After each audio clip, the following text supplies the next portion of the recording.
moments when the house was dry before I got a humidifier where I would touch the light switch and I would get zapped from like the light switch.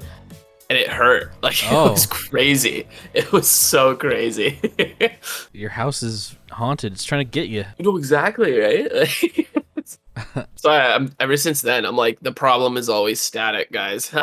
What? Whenever people ask you, like, why your brain doesn't work? No, just like, what's like technology problems, you know? I'm just like, it's static. Oh, no. I thought it would be a good excuse for if, like, you were, like, acting stupid, be like, the static has been affecting me.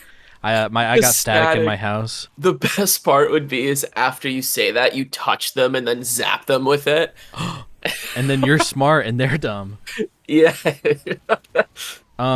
Okay, so this is the first episode that I've recorded of this where I didn't secretly ask the guest what weapon they want to talk about. So it's going to be a surprise to me, not a surprise to the people watching because they've seen the title, obviously. But did you think of a weapon that you wanted to talk about today, and what is it? I did. I'm actually torn on a few, but I was thinking about a few of them. Well, you got to pick one. One. Yeah. That's the gimmick. Okay. I pick the brass beast. Ooh, okay. I'm excited to talk about that one, actually, because I made a video a while back where I played heavy for a month to see if I would like it, because it was like my second least played class. Yep. And I don't know if you saw that. Did you watch that video by any chance? Oh, I don't think so. It doesn't ring any bells for me. That's okay. The gimmick basically was I just tried heavy, and I came to the conclusion that I didn't really like the playstyle of just like running around and shooting people with the minigun. It was just felt too slow. I felt like I was getting punished for like being a sitting duck too much. And I eventually just like kind of crashed out and started playing like Fat Scout just to be like, well, fuck this. I just want to play like with shotgun. I miss shotgun. And I started having a lot of fun, and it was really good. Shotgun heavy's pretty crazy in a pub. It is. He's nuts. And then eventually I was like, wait a minute, why don't I just like use my minigun when it would make sense to do so, and then just use my shotgun when it would make sense to do so. And that strategy was my favorite. I wouldn't say it was like amazing pub stomping. I'm sure like you could probably pub stomp way better like with heavy plus medic, just like shooting people with regular minigun, right? But yeah, I liked it a lot, and I felt like it was really versatile in the way that I like to play. And then whenever I posted that video, people were in the comments, because I was just like using the family business plus the Tomislav, because they were just like fast. They were just fast. Yeah, that's the speedy ones. Yeah.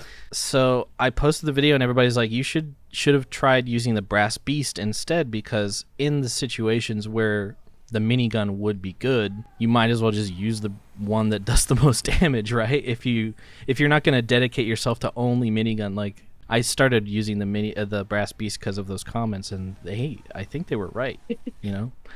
Anyway, when you get it out there and it gets going, you know, you get the ramp up damage from just shooting for a bit. It's just eats everything in its sight. Yeah, it is kind of strange. I mean, isn't it like 20% extra damage? I don't remember, to be honest. I just know it's more. I'll look it up later. But before we get into it, before we start talking about the brass beast, that is, I typically like to start by talking about the guest, or just like asking them questions, because this is why I have you here. Well, part of the reason. Yes. Okay. The other part of the reason is that I feel like it would be really boring if I was just talking to myself. But but yeah, I have you on because I'm a fan of your videos. In fact, one of the reasons why I started dabbling in live commentaries, because I saw how yours were like at least like entertaining in the way that I would like to watch them, and like by that I mean like you do edit a few things in here and there, and that it makes it like kind of fun in that way. It's not like crazy the amount of editing. It's still a live commentary, but minimal, right? It's like, but they're like surprises whenever they happen. Yeah, they're like little treats. You never expect them. So, yeah. So thank you for that. But Okay, it's awesome. Yes, thank you. But another thing that I like about your videos is your personality is what I would describe as the gas leak gamer. Gas leak? Where am I leaking? Like, No, no, is no. it because I burp so much in my videos? Is that why? Wait, yeah, maybe there's a double meaning here. That's true. No, I mean as in there's a gas leak in your house and you're acting a little loopy because of it. Because there's a lot of your live commentaries where you seem to think like things are fucking hilarious. Like no matter like something will happen and you will lose your shit and it's contagious. But Yeah, that's just me. I do that for everything in real life. It's nothing to yeah. do with TF2. It's No, I figured. I just laugh at like geese walking. Like I'm just like, oh look at them, be like freaking geese, you know? Like, Freaking geese. Geeses. yeah, Gooses. goose. Goose Frabat. Have you ever seen Anger Management with Adam Sandler? No, I haven't. But Yeah. I've recently been started watching Adam Sandler movies because they're really funny. But I think for like the wrong reasons. You know what I mean? No, Like they're funny, 100%. they like, but not actually funny, if that makes sense. But they're great. They're funny because they're really stupid. I get what you're saying. Yeah. Like I'm a big fan of the movie 50 First Dates. It's a romantic comedy with like the dumbest jokes that don't hold up very well. It was made in like 2005 or something, but it's so dumb that I just think it's funny. I mean, a lot of his movies are like that. It's a typical Adam Sandler movie. You know what I'm talking about. Like, what's your Oh favorite? yeah. You think Oh so far? I mean, you're saying you're starting to watch them. Obviously, you haven't gotten yeah. around to Anger Management, which is also another one you should watch, and you'd get the Goose Fraba This one reference. is probably one of the genuinely, if I had to say, one of the worst movies I've ever seen. But it cracked me up anyways. It was fucking Hubie's Halloween. Oh, That was the most insane thing I've ever seen. that's a recent I one. I was like, what the hell is this? Like, who made this? Who greenlit this? I was The like, what the fuck is going on? the entire joke is that Adam Sandler is doing a weird voice. That's like Oh my the God. joke. Hello. But I think that's why I liked it though, because that's like what I do. I just do a stupid voice. Exactly. Yeah. And then I just run with it, you know? So I'm like, this is top tier, but it's horrendous.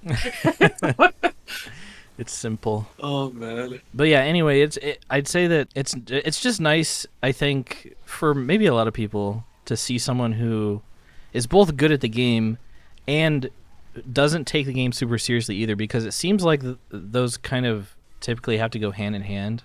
Like you run into like people in TF2 who are like Yes, really good yeah. and they're like taking the game so seriously, you know?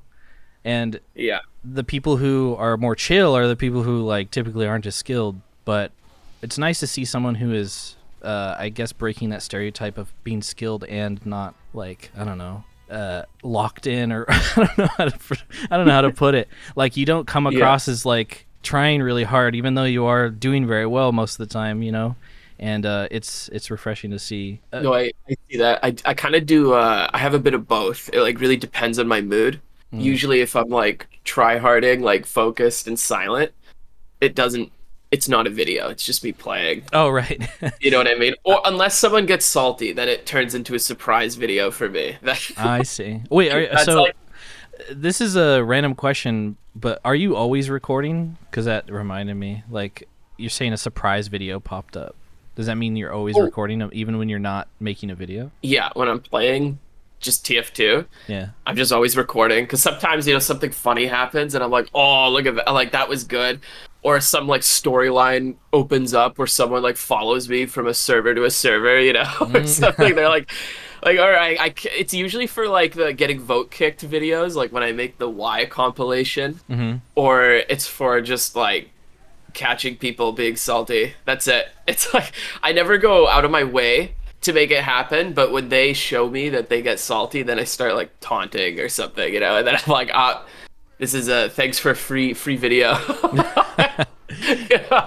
But like I don't actively seek that out. Usually when I'm recording, it's more so like a live comm or like a stupid idea or something.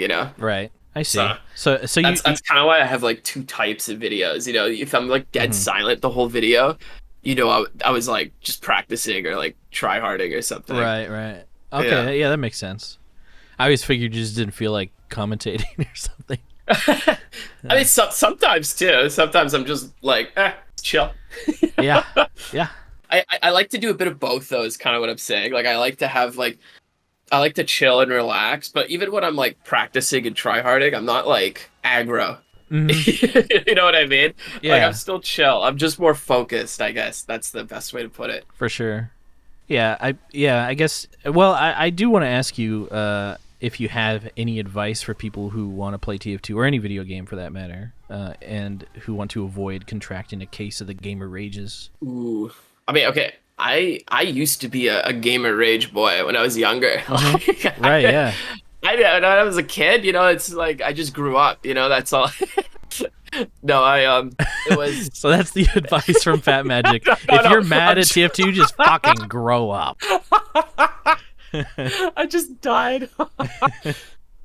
No, it's at the end of the day, I think what makes me mad in video games, at least, is usually on my end. Mm-hmm. Like if I miss a shot, I'm not gonna blame someone else because I think like how am Mm. I gonna get better? You know what I mean? Right. I kind of just look at it more so from my view angle, especially because it's like a pub. It's like if it was ranked, maybe I'd look a little more at what the team is doing. And sometimes I do get caught up what the team is doing, and then I start playing worse, and that's why Mm. I say like kind of just focus on yourself. Kind of direct your attention back to what you're doing, and just you. Like you can interact with your teammates around you, but focus on what you can do in the situation that's like the teammates have provided, for example. I think just that perspective really makes it almost impossible to get mad at someone else, to simply put it. Like I'm Hmm. just not even thinking about it because I don't care. Like all I care about is like what I'm trying to do. I see. So just If like, that makes yeah, no, sense. that does make a lot of sense. Like Okay.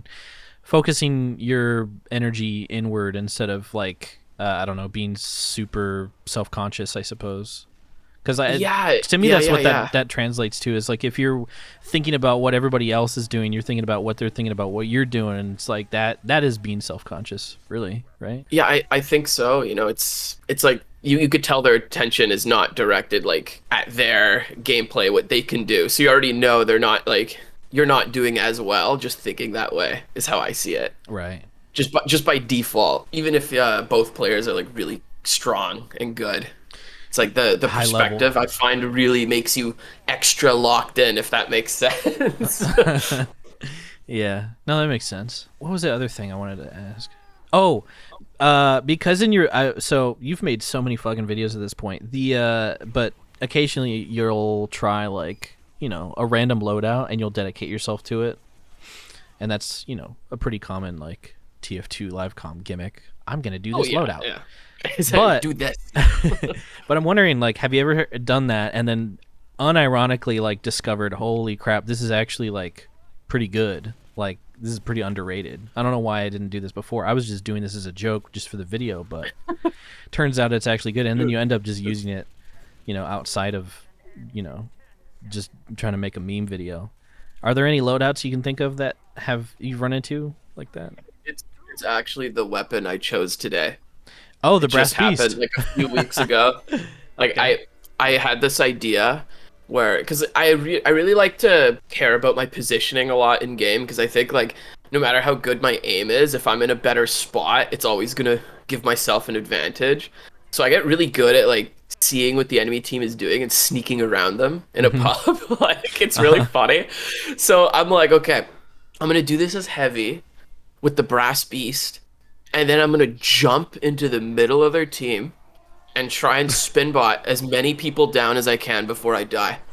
And like half the time I wipe the team. I get like 9 instantly because it Damn. does so much damage, and it's the funniest shit. I just call it like spinning beast style or something. I gave it like a stupid name. I would think it would be something like the heavy nuke. You just drop a The heavy nuke. nuke. No, it is. That's it. Like it's actually the stupidest thing I've ever done, and I just started like I do it now on my own just for the fun of it. Like I just play with the brass beast I love this weapon. It's so funny. So yeah, it's that. Now I actually really like the weapon. I actually like all the heavy weapons, to be completely honest. Like the other weapon I was tied with talking about was the Natasha. Oh, okay. I just love the heavy unlocks. Like I think they're all great. Even the Hulong Heator? Okay, that one is the only one I haven't used, but I think if I use it, I'll have fun with it. Like I could be like get 10 burn kills with it or something, you know? Yeah. Like that would be a fun way to play with that, for example. Well, I guess we could just talk about the Brass Beast then. Oh, you're out of questions for me. Yeah, I didn't mean to lean it into the beast. It just happened to line up your question. No, it's actually very. It works out. Good transition. Calculated. Tran. This episode is sponsored by Factor 75. The other night, I was thinking, man, I'm hungry. And at that exact moment, a package arrived at my door with a bunch of food in it. Hallelujah. But the thing is, this wasn't a random occurrence. It was pre-planned, stress-free, entirely orchestrated by Factor, the best pre-made meal plan service out there. In this box, I found some yummy-sounding words: sun-dried tomato chicken, herbed ricotta, and beef ragu. This one doesn't say what's on the front. Ooh, mysterious. Spinach and mushroom chicken thighs. And there was also this big bag of ice in there too. Looks pretty tasty. And that's not even half of the options that they got for you. Even if you're more into stuff like Calorie Smart, Protein Plus, or Vegan and Veggie, they got that too. I mean, there's 35 different meal options on there and 60 add-ons, including breakfast, snacks, drinks. You're bound to like some of it at least. And it's super easy. I just stick it in the microwave, 3 minutes on the clock, and bam, there it is. No grocery shopping, no intricate planning, no complex cooking, just good food, restaurant quality stuff here. And the thing is, it's cheaper than going to a restaurant, and especially ordering takeout delivery from a restaurant. I mean, that shit's expensive now. And Factor's just got way better food for a much better price, especially if you head to factor75.com or click on the link below and use code 50Dane to get 50% off plus free shipping on your first Factor box. That's code 50Dane at factor75.com to get 50% off plus free shipping on your first box. So don't miss out. Head to factor75.com and use code 50Dane. That's code 50Dane to get 50% off and free shipping. You won't regret it. And thanks to Factor for sponsoring this episode once again. And now let's get right back into the episode. Zishin, did you like the album? Did you love it? Did you hate it? Put it down below. So yeah, Brass Beast. It's a big brass contraption. It's a heavy weapon. And let me look up the stats. Brass We should probably know them if we're going to talk about them. Beast.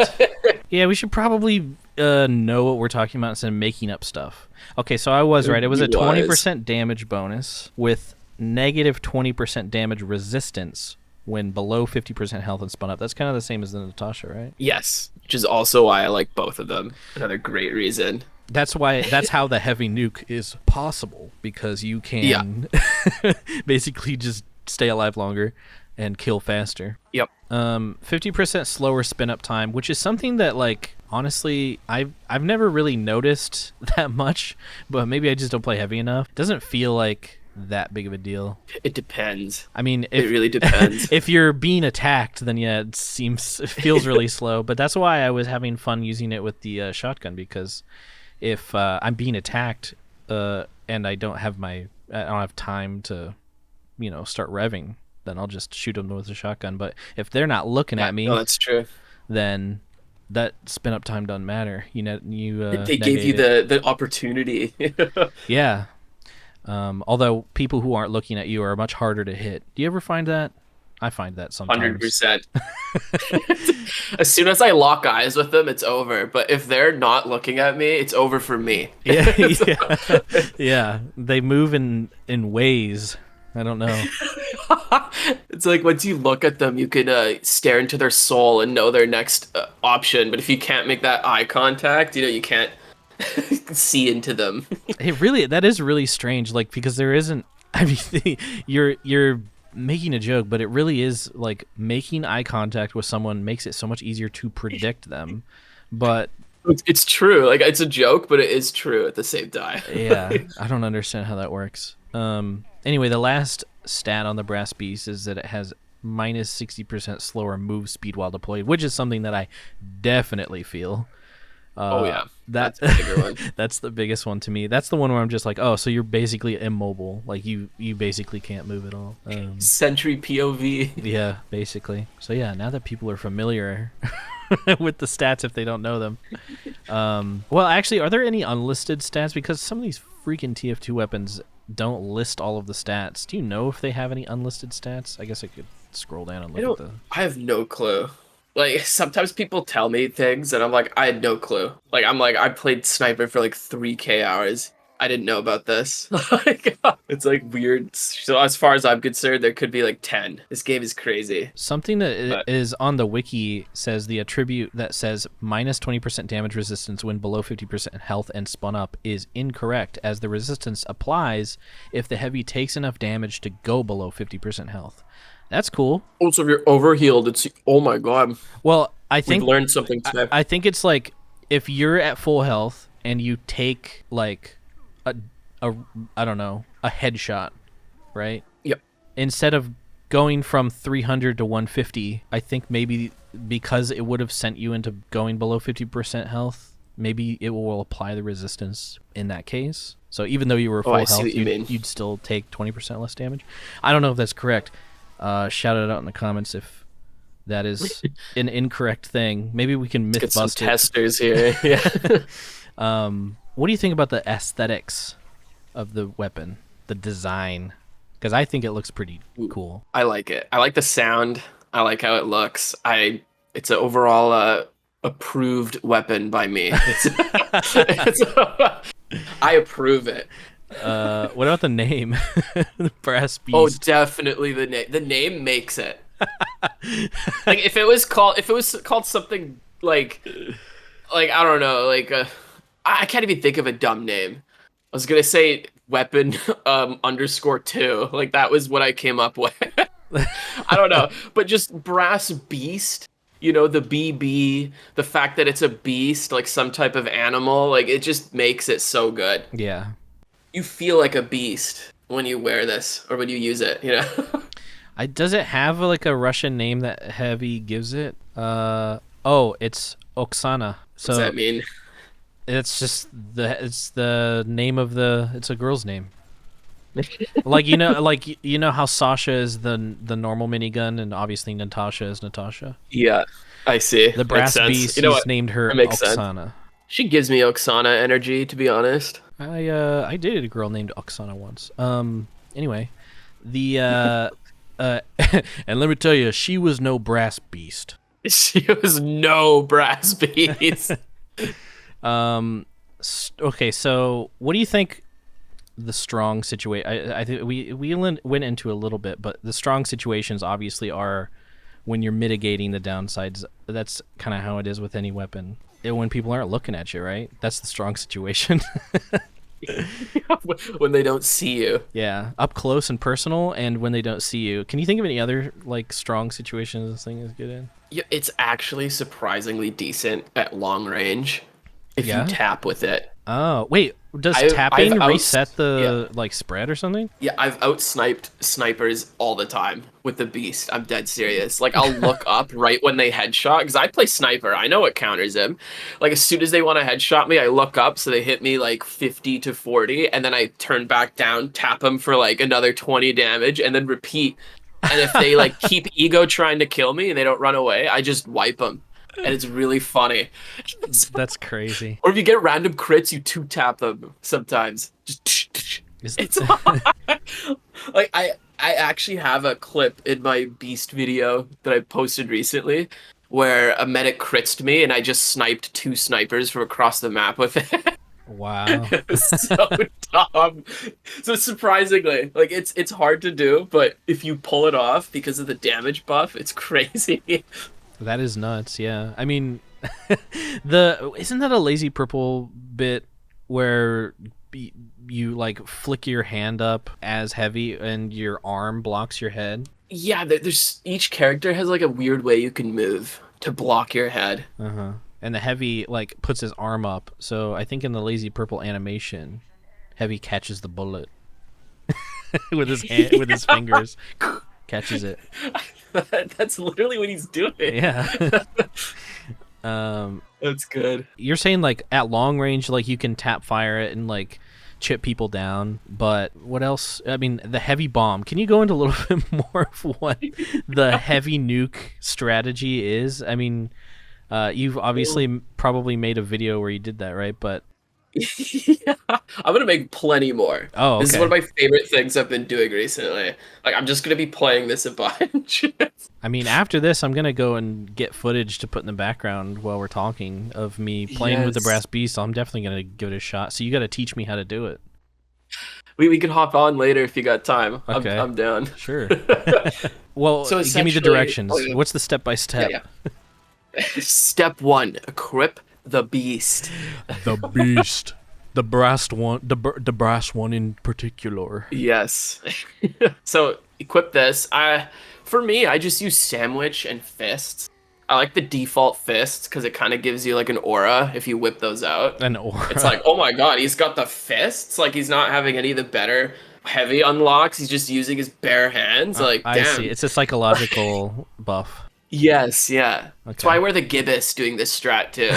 It works so well. That's true. Gibbous brass beast heavy is definitely a powerful sight. And then I use the sandwich just because I'm obsessed with the sandwich. Like unless I'm specifically going fat scout, Mhm. I usually don't have the shotgun. But that's just a preference thing. So I understand. step two is you have to sneak around them. But you gotta pay attention to like the flow of the game. Look at like where the majority of your team is and their team. Mhm. And kind of like watch, obviously help out when you can, but kind of just look for an opening. And the second you see an open, like a sentry dies on upward first, Mhm. or something like that, just walk behind. Don't shoot anyone. Don't make any noise. Just walk. Yeah. And you can get behind way more fast, like way more often than you'd think. I mean, if you're against a bunch of aware people, it just won't work unless your team actually pushes in and you take advantage of the chaos. But you can get behind without chaos if you're sneaky enough. That is an underrated tip, actually. Whenever you're trying to sneak up on people, a lot of people shoot their shot too early, literally. Yeah, just be patient. Don't do anything. Don't do anything because you want to get as close as possible before you blow your load. Metaphorically. The beast. Yeah, unleash the brass beast upon them. And you're saying that is at that point, that's when the beast is unleashed. I think my biggest, I'd say, hurdle to get over with getting better at heavy for sure, which is why I opted to go the shotgun route, is target priority with the minigun. Do you have any like do you think about that? Do you focus on that when playing heavy? Do you like try and think of like target priority? Because I've heard that's like a skill ceiling with heavy players. I do think about it. I don't know if like the way I think about it's correct, but I do think about it. Like I have a flow chart in my head, like a default one that I kind of go through after doing it for so much, So I have did you want me to talk about the like what the flow chart is, like who to target first, or? Oh sure, yeah. Yeah. You said yeah, I got it in my head, but you can't. I'm not telling you. Yeah, I'm not telling you. It's my secret. It's a fat magic special. Yeah. Okay, it's like, so I would say, I'm just thinking of a scenario in here where you revved up as the beast. There's 8 people in front of you. You have to choose which one to hit. Sure. It's like, I would put, if there's a medic, usually that's number 1. Mm-hmm. And number 2 is whatever the next like biggest threat is. But if the threat is stronger than the medic pick, I will kill the threat first. Right. If that makes sense. No, it does make sense. I do that as well. Like when there's a medic and a player that they're pocketing, a lot of the time, if I'm confident that I can do enough damage to kill them while they're overhealed, then I will just go for that. Because if you can kill them, then like what's the medic gonna do? Crit you with an uber saw? Definitely. No, I mean they'll usually run away or cry or kill bind. Cry. It's because you do so much damage with the beast. It's like Yeah. whoever you choose will die if you're close enough. So choose like the right one. That's scary. Like for example, if I hear a demo knight charge, even if it's right behind me, I treat that as priority number one, and I'll instantly look for him and try to kill him as he's flying towards me. Yeah, okay. Yeah, because Like you that's can. like a good example of changing like mid fight. As soon as I hear that sound, I'm like, I don't care if the soldier is almost dead. Fuck the demo knight. Like he's gonna kill me. He's gonna.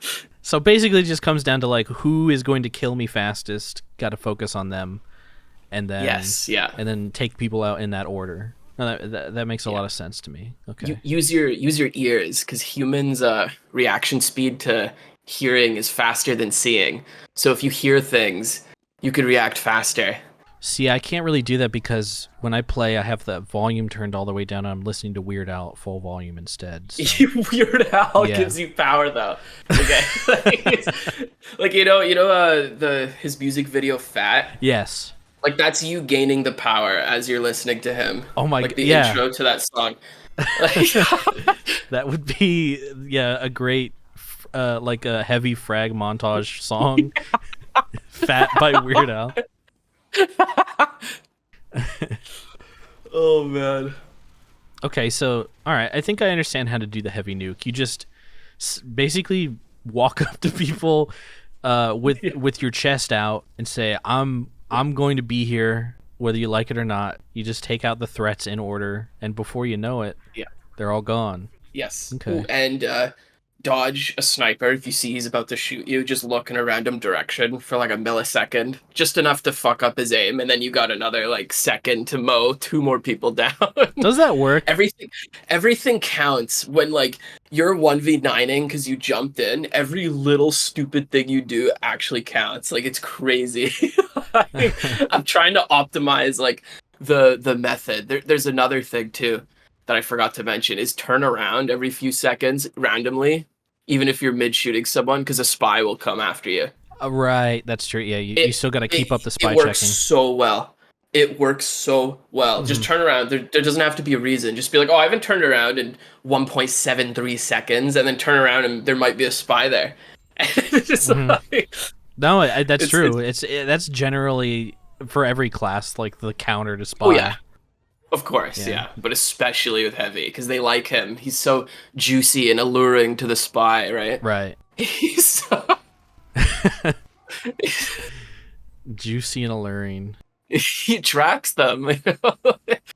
Really quick, you remind me of a question that I actually had for a person who plays sniper a lot. Oh, yeah. Whenever I'm playing against a sniper, and I can see them, like, I go around the corner and I see them watching it. And I'm like, well, I am in their sight line. What's my counterplay? I always think like, well, the quickest counterplay that I could have right now is to crouch, because if they're going for a headshot. Yeah. I always crouch, like, and I see my character do the crouch animation. My view actually goes down, and then they headshot me. And I'm thinking, is that because of TF2's netcode, or is that because they were aiming at my body?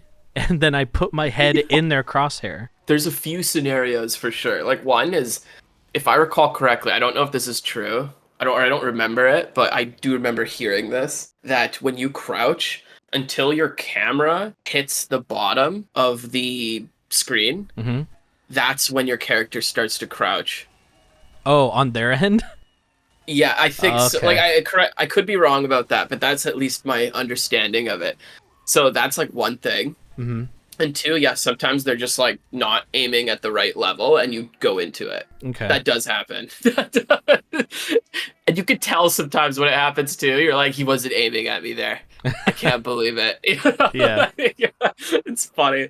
Yeah, I feel like I'm more obliged to believe the first one, because it's always like, oh, I crouched. And I feel like basically in the middle of me crouching is when I got headshot. And I'm thinking like, shouldn't that be like literally the exact perfect timing? Like if I crouch and he aims at my head isn't there. But I'm thinking like, man, TF2's netcode might just not be good enough to where that matters.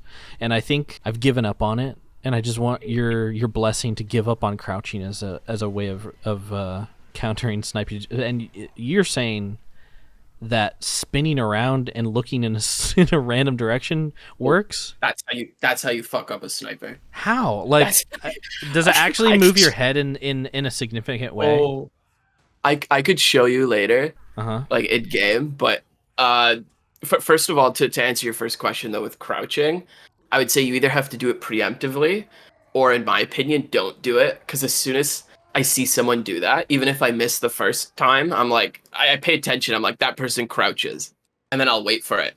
Oh, okay. Yeah. So to me, it's too obvious, but you can do it, and it does work. But I think it's bad because it keeps you still. So if I'm patient with my shots, as soon as I see you crouch, it's over. Right. It puts you into patient. Yeah, it puts you into predictable like path. Yeah. I see. So I would say pick a direct, like, don't like, you can do AD spam, but in your scenario, you're saying you're already two in the open that you can't hide, right? Like, it's over. So it's like, what do you do? Is that what you're? Yeah, like say like Badwater Last. Say there's a sniper like outside of their spawn, looking down that choke, from spawn. Okay. Yeah. And, from that upper area. Yeah. On looking into Badwater Last on the left side. Okay. Yeah. So you're just in the open. Well, say like that large ammo pack that's like in the choke, basically, like in between the choke and the flank. Yes. Yeah. Well, as engineer, I like that ammo pack, but I sometimes have to cross that sight line. And, it's very commonplace for the sniper to stand. So it's just like I have to put myself at risk, but other than them missing, I have no like counterplay other than just like, oh, just literally don't even get that pack. You're not allowed. Like, and I refuse. I need that. So you need the pack. Okay. So you got to start doing some mind games to the sniper. That's what I do. If they're holding it and they're not leaving, you have to bait them into shooting. That's your only option. Right. How do you do that without actually getting shot, though? So, do you know about shoulder peeking in CS? No, I don't. So it's kind of like you put your camera in a weird way where you can see more around the corner sooner without exposing your like whole body. You just kind of like look at a direction. I don't know how to describe it, but essentially you could peek with showing like a small amount of your arm.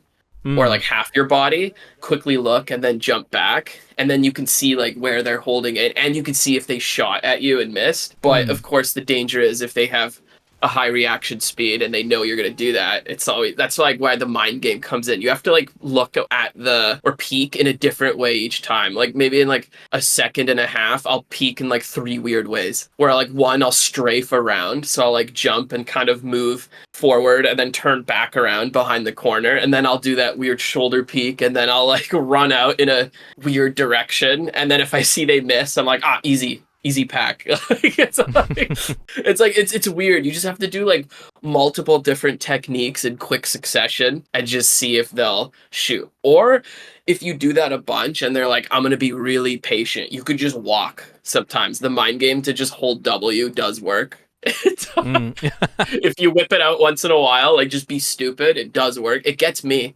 so I know it works. I didn't expect you to just walk across the sight line. Okay. People that stand still and hold W are the ones I miss the most. Yeah, interesting, because it's almost like they're too predictable. You think that they're going to do something that they're in my head, like. Yeah, exactly. I mean, I've always maintained that the hardest players to fight in this game are new players, because even they don't even know what they're doing. So how are you supposed to know? Exactly. Yeah.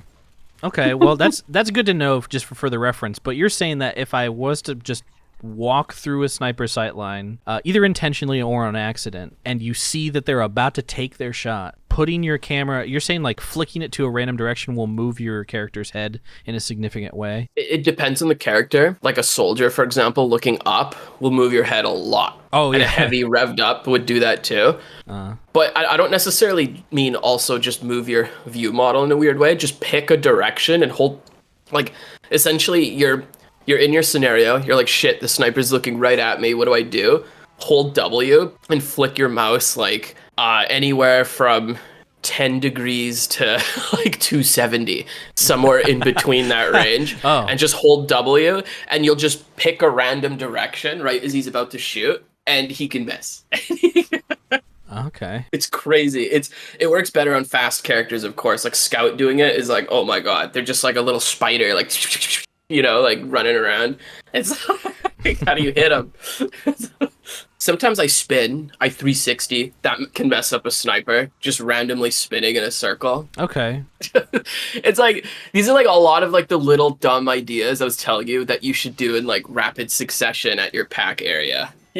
Right. Like all these little ideas, Switch just it back up. to back to back in a random order, and until you see them like fuck up, or you just take your shot and you're like, I'm going for it now. He's too scared. Like That's interesting. Yeah, I mean, sniper v sniper, I know is so much more of like a mind game thing, but I never really thought of it from the point of view of like, even if you're not playing sniper, playing against a sniper is still very much like mind games in a way. Oh, it is. Yeah, it's like mind games are like my favorite thing to do in shooters because it's how you get away with the most crap. It's how you, Right. It's how you get away with so much, is you do dumb little things like that. Okay, well, thank you for that advice. I've Sorry, been meaning to it ask. went long. No, it's good. yeah. Tangents are the name of the game here. The weak situations that the brass beast is in. What do you think? Like, is there ever a situation where or are you just such a huge fan of the gun that you can't even think of any weak situations for this amazing unlock? It's so beautiful, precious item can do no wrong. It's perfect. If you rev up accidentally in the wrong spot, you could just die. Like instantly. If you're like, ooh, I'm gonna rev up and peek around this corner, and you're like, oh wait, there's a pyro and a sniper looking at me. It's like, even if you let go right away, it's like you're committed for the whole animation. And you're like, well, goodbye, cruel world. Right. So weak situations would just be, I guess it's not really as black and white as that. It's just kind of like, if you just happen to get caught with your pants down, then there's not really a whole lot of like recourse. You're just kind of like, well, you're just sitting there waiting for your health to reach zero. Like, you can't really do much. No, that's it. It's like being a very smart with when you rev up and where is like key. It's extra key. Okay. I thought you said tea, like it was the tea. Tea. I'm drinking tea. Like you're telling me the chamomile tea right now. Oh, nice. I thought you were giving me the tea, like the No. drama. The drama.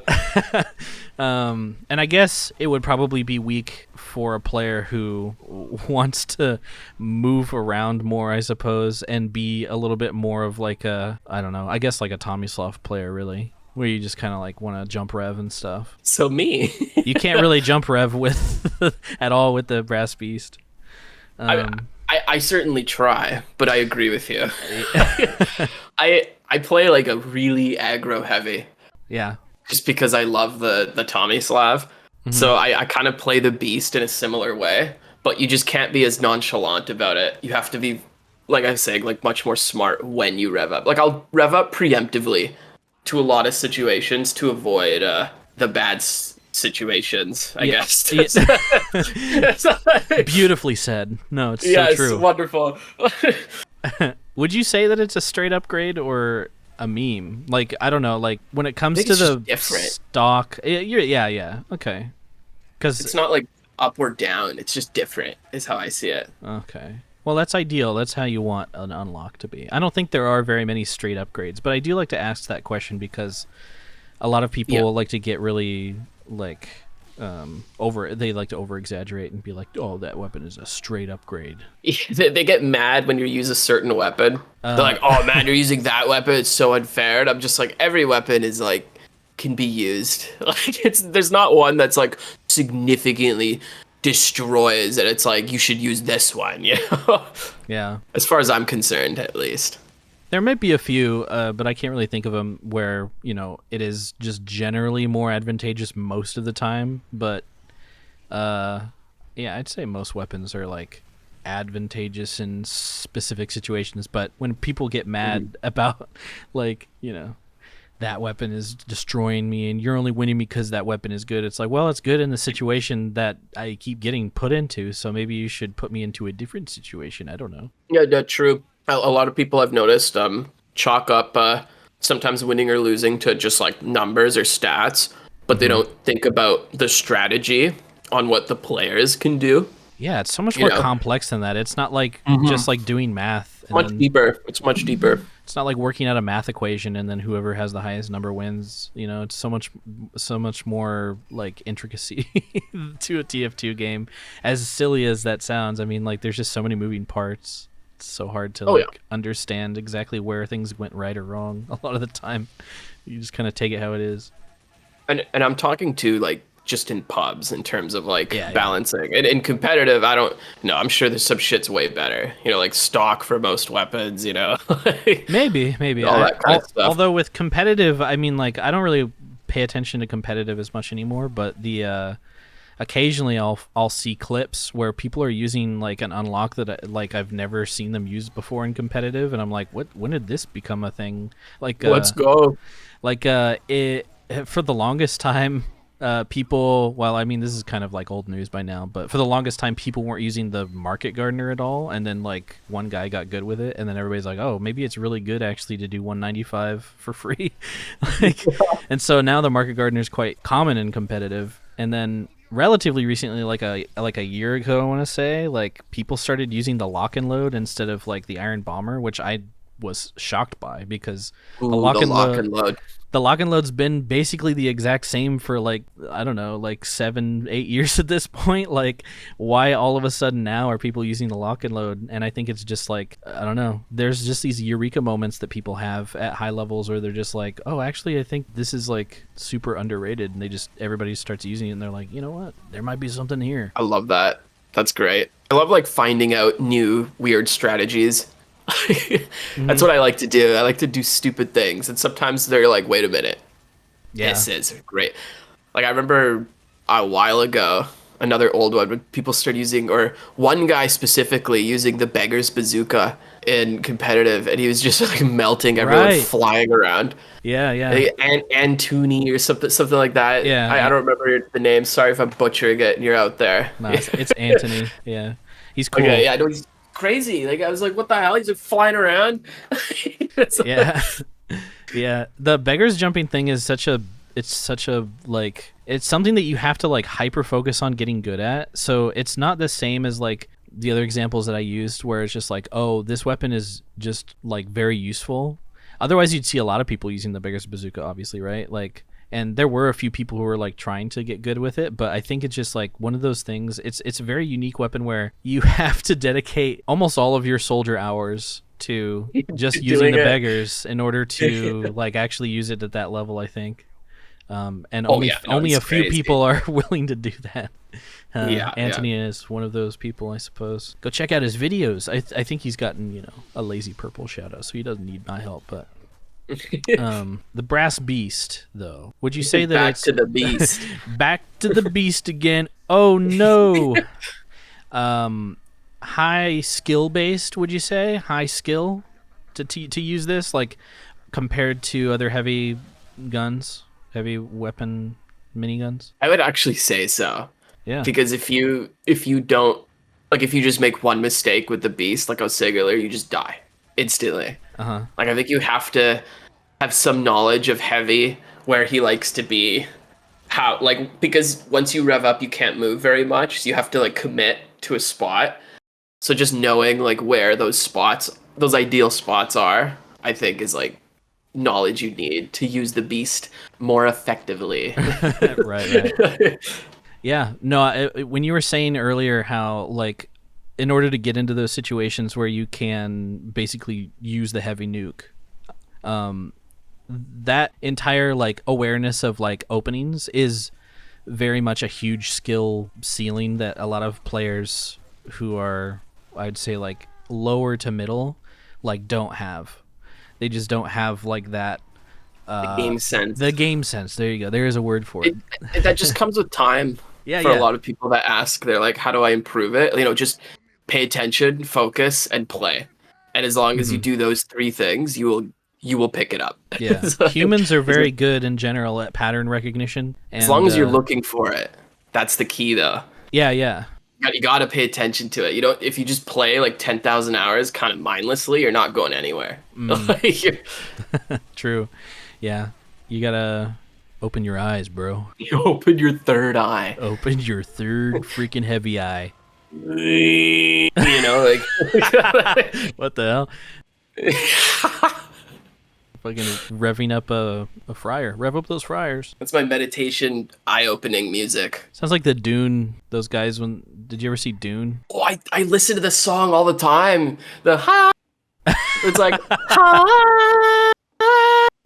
You know, I can do it pretty well. I can do it pretty well. Discord cut off like part of that, so it just it sounded really funny though. It's just like up. That's great. That's so good. You know, keep it. I'm not correcting it. We're keeping the shitty version. No, definitely keeping that.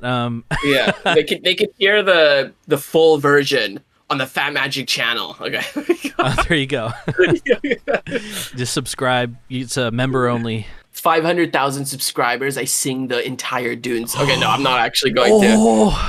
I'm not saying that. I'm not committing to that. All right, damn. Almost had you. But that would be kind of crazy. Yeah. I know that it's perfect. It's a perfect gun. It is perfect. It's so beautiful. Oh my god, it's so shiny. It's basically a golden gun. I mean, it's brass, but it might as well just be gold, right? I named mine Australimum minigun. Like I spelled Australium wrong. Pretty good name for it. That is a great name. Well, but how would you, if you say you were tasked by Valve back in the years when they used to actually do balance updates, because they don't do that no more, what would you do? What would way back in my day, way back in forever ago. It really was forever ago though. I know. How would you change it if you had to? I mean, like, are there any things that you would like to see done differently with the weapon, or like, have you ever thought about that? And feel free to say no, I have never thought about that because I love it. Oh no, I haven't. I haven't at all. I'm thinking about one right now. I will say, I kind of wish that the thing where it says you get 20% damage resistance when you're below 50% health and revved up, but if the shot was going to take you below 50% health, then you get that damage buff applied. I feel like it's just too complex. Just to simplify it, just if you're revved up, you get 20% less damage. How about that? I think that would be a nice, like, slight buff. It's not too big, but I think it would just, like, make it so much easier to understand, like, what damage you're doing to a Brass Beast Heavy and what damage you're taking as the Brass Beast Heavy, because, like, I don't know, so much of TF2 min-maxing in fights is to understand damage numbers and understand how much damage you can do and how much health they have. It might just be confusing to people who are just used to 3-shotting a heavy with their weapon or 4-shotting a heavy, and then they find out like, oh wait, why did that not work? Like it trips you up because like it kicks in halfway through. Yeah, so exactly. Like, you're like, huh? Like, oh, everything is different now. What? Yeah, I personally would like to fine tune things like that, but that's just the one that I thought of off the top of my head just now. So I don't know if that's a good idea or not, but. Yeah. I was gonna say, with what you were saying about the 20% damage reduction, I don't know if it would be good or bad, like healthy for the game, but I can already see it being like significant in the sense of like making a push against a sniper, for example, who isn't like hard scoped, like he's just walking around. You could just tank an extra shot or two if you're being healed. And that's like very significant. For example, even that like extra thing when making a push. Yes. So I don't know if like that would be too good or too bad. Like, I don't know. I don't think it would be different though. I don't think it would be too good. I think of all the classes to oppress in this game, I think Sniper is the one I pick. So yeah, give him a little bit harder of a time. I'm okay with it. I'm so sorry, but not really. Nah. I know. I get it. I've been playing a lot of Helldivers, and my favorite thing to do in that game by far is snipe. So I get it. It's fun. It's very fun. The skill ceiling is your ability. You sit on a hill, click on things. Very relaxing and fun. It's like Pajama Sam. Do you know about that? Or like Freddy Fish? This is like when I'm in an old folks home and my kids come and visit, my grandkids come and visit me, they're gonna say shit like that to me. And I'm gonna be like, do you what? know Freddy Fish? Do you know Freddy Fish? Do you know Glubwub? In other words, none of what you said I understood. Was there point and click adventure games when I was like 3 years old with like dial-up internet? You know, and you get it from the cereal box, like Pajama Sam from the Cheerios. And Oh. that might have been a Canadian thing. I don't know if that was in the States. I don't know about those specific games, but I know that like, yeah, back then they used to put like little computer games in cereal boxes all the time. I definitely played those. Like I played like Earthworm Jim and shit from like cereal boxes. Damn. No, they had good games. They had Roller Coaster Tycoon 2. Yeah.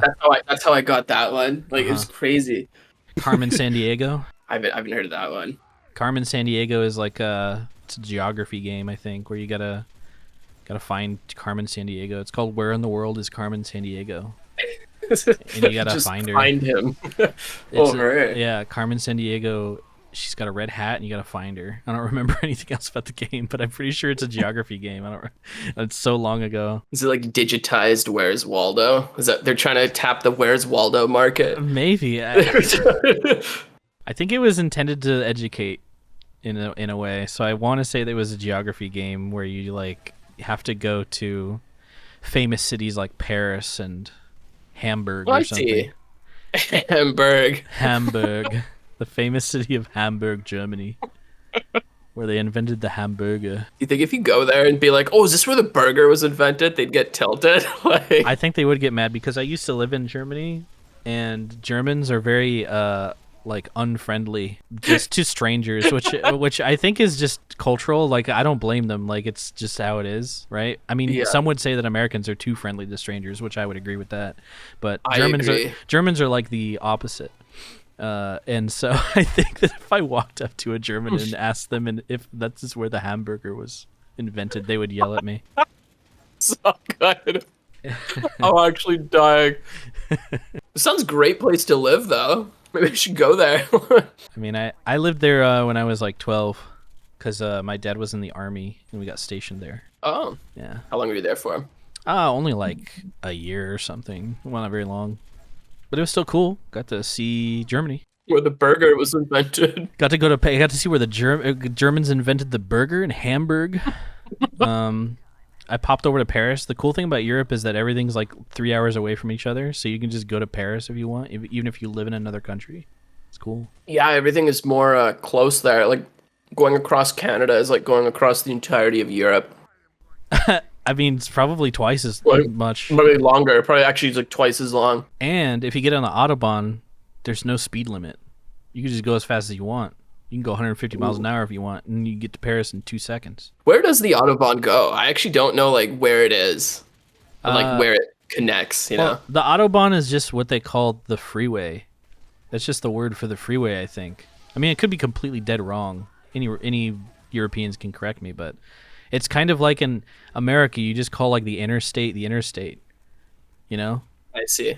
I think it's just a type of road that goes from one long area to another long area. I feel like highways have like 50 different names, but they're all the same thing, and it's kind of annoying. Like, doesn't it bother you that there's so many names for paved road for cars to move from A to B? Like, it's just call it what it is. It's a road, and if it's a highway, it's a fast one. Like, I don't know. Like, why do they need so many names? Like, why? I'm not an engineer. I mean, I play engineer, but I'm not an engineer.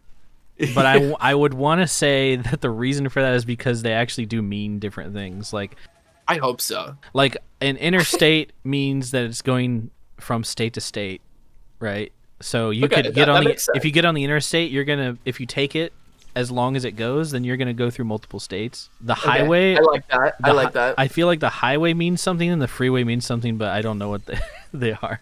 I could just, those ones if only in particular... I had a computer in front of me to look it up. What's the difference?